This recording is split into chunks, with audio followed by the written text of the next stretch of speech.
friends, welcome to Madras சமையல்.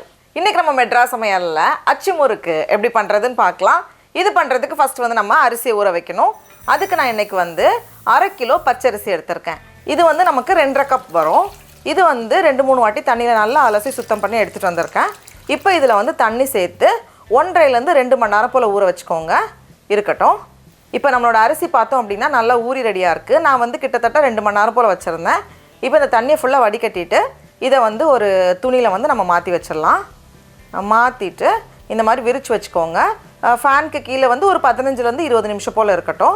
அந்த தண்ணி இல்லாமல் நமக்கு வந்து கொஞ்சம் ட்ரை ஆகி வரணும். இப்போ பார்த்தோம் அப்படின்னா ஓரளவுக்கு அந்த தண்ணியாக இல்லை, ஓரளவுக்கு காஞ்சிருக்கு. இந்த ஸ்டேஜ் வரணும். கொஞ்சம் தண்ணி இல்லாத மாதிரி காய வச்சு எடுத்துக்கோங்க. அப்போ தான் வந்து நமக்கு கரெக்டாக வரும். எவ்வளோ நல்லா நைஸாக அரைக்க முடியுமோ அந்தளவுக்கு நல்லா நைஸாக அரைச்சி எடுத்துகிட்டு வந்திருக்கேன். இப்போ இதை வந்து நம்ம சலிச்சு தான் சேர்க்க போகிறோம். என்ன வந்து சிலதெல்லாம் வந்து கொஞ்சம் பெருசாக இருக்கும்ல, அதனால் நான் இந்த மாதிரி ஒரு ஜல்லடையில் மாற்றிட்டு இதை வந்து நம்ம நல்லா சலிச்சுட்டு உள்ளே சேர்த்துக்கலாம். எல்லா பேட்ச்லேயும் வந்து கொஞ்சம் இந்த ரவா சைஸில் இருக்கிறது எல்லாத்தையும் நான் கலெக்ட் பண்ணி ஒரே பேட்ச்சில் சின்ன ஜாரில் அரைச்சி இந்த மாதிரி அதையும் சேர்த்துருக்கேன். எல்லாத்தையும் சேர்த்துட்டு நம்ம சலிக்கும் போது நமக்கு கிட்டத்தட்ட ஒரு 2 டேபிள் ஸ்பூன் போல் மீதி இருக்குது. இது வேண்டாம் நமக்கு. மீதி மாவு வந்து நல்ல ஃபைனான மாவு வந்து நம்ம கீழே வந்திருக்கு. இருக்கட்டும். இப்போ அடுத்தது நம்ம வந்து சர்க்கரையை ரெடி பண்ணணும். அதுக்கு நான் இன்றைக்கி வந்து 175 கிராம் சர்க்கரை எடுத்திருக்கேன். இது வந்து கொஞ்சம் மைல்டான ஸ்வீட்னஸில் இருக்கும். உங்களுக்கு வந்து இன்னும் கொஞ்சம் கூட இனிப்பு தெரியணும் அப்படின்னா 200 கிராம் 1 கப் சர்க்கரை சேர்த்துக்கோங்க. 2.5 கப் அரிசிக்கு 1 கப் சர்க்கரை. கூடவே நல்ல வாசனைக்காக 4 ஏலக்காய் சேர்த்துட்டு சர்க்கரையை நல்லா அரைச்சி இந்த மாதிரி எடுத்துகிட்டு வந்திருக்கேன். இப்போ இதோட வந்து 2 முட்டை சேர்த்துக்கோங்க. நீங்கள் முட்டை சேர்க்க வேண்டாம்னு நினச்சிங்கன்னா முட்டைக்கு பதிலாக நம்ம வந்து ஒரு 1/4 கப் சோள மாவு சேர்த்துக்கலாம். அதுவுமே வந்து நல்ல ஒரு கிறிஸ்பினஸ் ஆட் பண்ணும். கூட நல்ல கெட்டியான தேங்காய் பாலில் ஒரு 1/4 கப் தேங்காய் பால், மீதி வந்து நம்ம அப்புறமா சேர்ப்போம். கூடவே ஒரு சிட்டிகை உப்பு சேர்த்துக்கோங்க. எல்லாத்தையும் சேர்த்துட்டு நல்லா அரைச்சி இந்த மாதிரி எடுத்துகிட்டு வந்திருக்கேன். இப்போ வந்து இதை நம்மளோட மாவு வச்சுருக்கோம்ல அதோடு சேர்த்து நம்ம வந்து கலந்து விட்டுடலாம். நான் இனிப்புக்கு வந்து 175 கிராம் சர்க்கரை சேர்த்துருக்கேன். இது வந்து 1 கப்புக்கு 2 டேபிள் ஸ்பூன் குறைவாக இருக்கும். 2.5 கப் அரிசிக்கு 1 கப் சர்க்கரை வரைக்கும் நம்ம சேர்த்துக்கலாம். எல்லாத்தையும் சேர்த்துட்டு ஃபஸ்ட் நம்ம கலந்ததுக்கு அப்புறமா மறுபடியும் தேங்காய் பால் சேர்க்கலாம். நான் இன்றைக்கி வந்து 2 கப் துருவின தேங்காயில் ரொம்ப கொஞ்சமாக தண்ணி சேர்த்து நல்லா அரைச்சி அதை புழிஞ்சு தேங்காய் பால் எடுத்துகிட்டு வந்தேன். அதில் ஃபஸ்ட்டு வந்து நம்ம ஒரு 1/4 கப் சேர்த்தோம். அந்த முட்டையோடு அரைக்கும் போது மீதி இருக்கிற தேங்காய் பால் வந்து கொஞ்சம் கொஞ்சமாக சேர்த்து நம்ம வந்து கலந்து விட்டுட்டே இருக்கணும். நல்ல கெட்டியான தேங்காய் பால் எடுத்துக்கோங்க. அப்போ தான் வந்து அந்த டேஸ்ட்டும் ஃப்ளேவருமே நல்லாயிருக்கும். இந்த அரிசி மாவோட ஈரப்பதத்தை பொறுத்து தேங்காய் பால் வந்து நமக்கு கொஞ்சம் முன்ன பின்ன ஆகலாம். கொஞ்சம் ஈரமாக இருக்கும்போதே நம்ம வந்து மாவு ரெடி பண்ணிட்டோம் அப்படின்னா நமக்கு வந்து நிறைய தேங்காய் பால் தேவைப்படாது.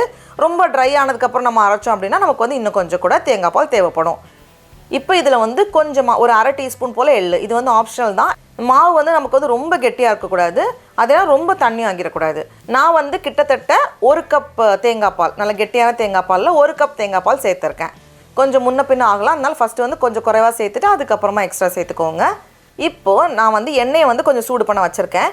எண்ணெய் வந்து கொஞ்சம் மீடியம் ஹையில் இருக்கணும், ரொம்ப ஹை ஹீட்டில் இருக்கக்கூடாது. கொஞ்சம் மீடியமாக விட கொஞ்சம் அதிகமாக வச்சுருக்கேன். அதில் தான் நம்ம இந்த அச்சை போட்டு வைக்கணும். இந்த அச்சு நல்லா சூடானதுக்கப்புறமா தான் நம்ம வந்து அந்த மாவில் டிப் பண்ணணும். அப்போ தான் வந்து அந்த மாவு இந்த அச்சில் வந்து ஒட்டும். நமக்கு வந்து எண்ணெய் கொஞ்சம் சூடாக இருக்குல்ல, அதில் வைக்கும்போதே நல்லா அப்படி நல்லா அழகாக பொரிஞ்சு வரும். அதை நம்ம ஷேக் பண்ணும்போது ரொம்ப ஈஸியாக விழுந்துடும் கீழே, அதுவே ரெடியானதும்.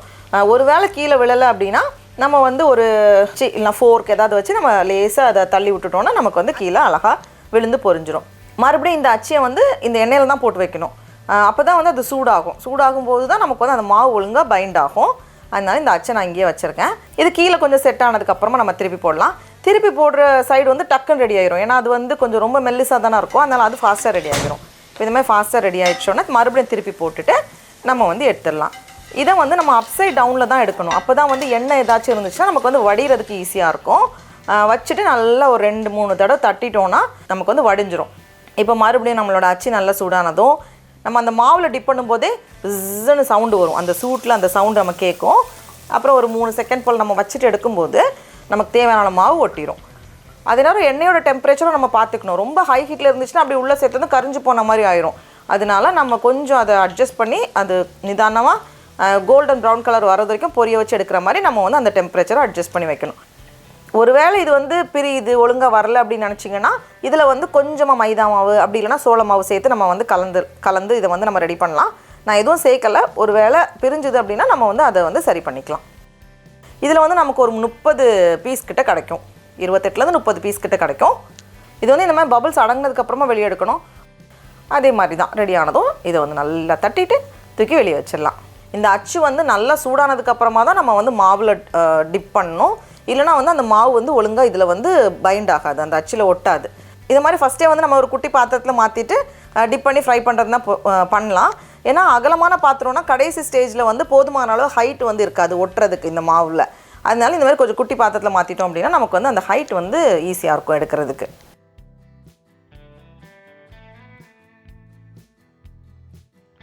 இப்போ வந்து இந்த மாதிரி 2 சைடும் கோல்டன் ப்ரௌன் கலர் வந்ததும் இதை எடுத்து நம்ம வெளியே வச்சிடலாம். அதே மாதிரி தான் தலைகீழ தான் எடுக்கணும், அப்போ தான் வந்து அந்த எண்ணெய்லாம் வடிஞ்சு வரும் நமக்கு. நம்மளோட சூப்பரான அச்சு முறுக்கெல்லாம் ரெடியாக இருக்குது பாருங்கள், எவ்வளோ அழகாக இருக்குன்னு. அதை உடைக்க மனசே இல்லை, இருந்தாலும் நம்ம உடச்சி சாப்பிட்லாம். அவ்வளோ கிறிஸ்பியாக இருக்கும், ரொம்ப ரொம்ப நல்லாயிருக்கும். இது வந்து அப்படி நல்லா கிறிஸ்பியாக இருக்கனால இங்கே பாருங்கள் ஃபைன்னு உடஞ்சிரும். அவ்வளோ சூப்பராக ரொம்ப ரொம்ப லைட்டாக ரொம்ப நல்லாயிருக்கும். டடா, அவ்வளோதான் நம்மளோட சூப்பரான அச்சு முறுக்கெல்லாம் நல்ல கிறிஸ்பியாக ரெடியாக இருக்குது. சின்ன வயசில் எப்படி தான் சாப்பிடுவோம், அப்படியே அந்த விரலெல்லாம் போட்டுட்டு அந்த குழல் அப்பளம்லாம் சாப்பிடுவோம். அது மாதிரி ரொம்ப ரொம்ப நல்லாயிருக்கு. பொறிக்கவே டேஸ்ட் பார்க்குறேன். 4 முறுக்கு சாப்பிட்டாச்சு. நீங்களும் கண்டிப்பாக இந்த ரெசிபியை வீட்டில் செஞ்சு பாருங்கள். உங்களுக்கு இந்த வீடியோ பிடிச்சிருந்துச்சுன்னா மெட்ராஸ் சமையலுக்கு சப்ஸ்கிரைப் பண்ணுங்கள். நான் சுவையரும்புகள் மலரட்டும்.